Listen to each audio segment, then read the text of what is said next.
matin, j'ai évoqué le fait que dans notre pays, beaucoup de choses ne sont pas forcément au niveau des lois positives.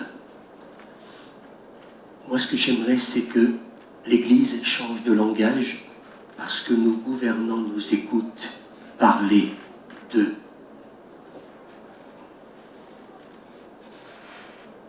Et ils n'entendent pas toujours l'Église dire de bonnes choses sur eux. Et ce texte de l'apôtre Paul à Timothée doit tous nous amener à comprendre qu'il nous faut prier pour nos gouvernants. Pour ceux qui sont élevés en dignité, oui, ils ne vont pas s'excuser d'être élevés en dignité. Pour que justement il y ait une paix. Pour que justement nous puissions mener une vie paisible et tranquille.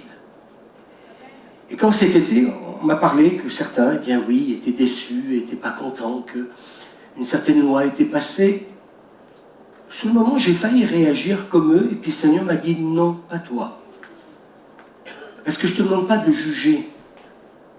Je te demande de prier encore davantage pour eux. Et je me suis rendu compte que sur Internet, il passe tellement de choses.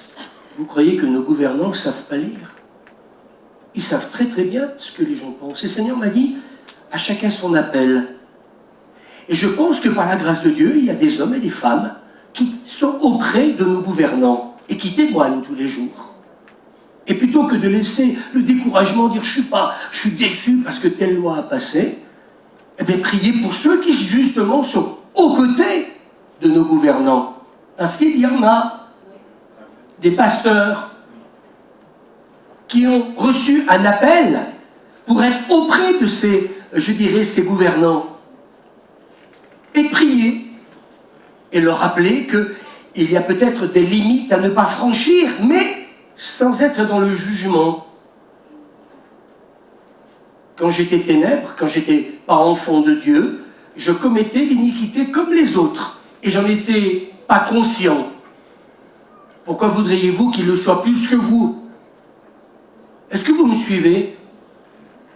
Par contre, du jour où ils se convertiront, vous inquiétez pas qu'ils seront aussi comme tout le monde se repentir et faire ce qu'il faut. Est-ce que vous êtes d'accord avec moi? Et moi, quand je t'écoutais, Claire, ce matin, j'ai envie, voilà, je recommande, tu peux le remettre s'il te plaît, je recommande, vous voyez, c'est important ce texte. Je recommande en tout premier lieu que l'on adresse à Dieu des demandes, des prières, des supplications et des remerciements pour tous les hommes.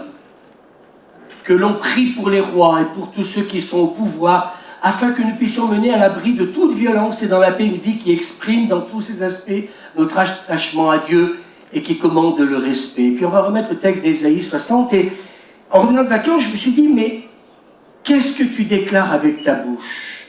Peut-être que, je disais, dimanche passé, tes parents t'ont peut-être dit que tu étais un porte-malheur et aujourd'hui c'est terminé tout ça. Nous avons fait le choix de proclamer ce que Dieu pense de moi. Est-ce qu'on peut dire Amen?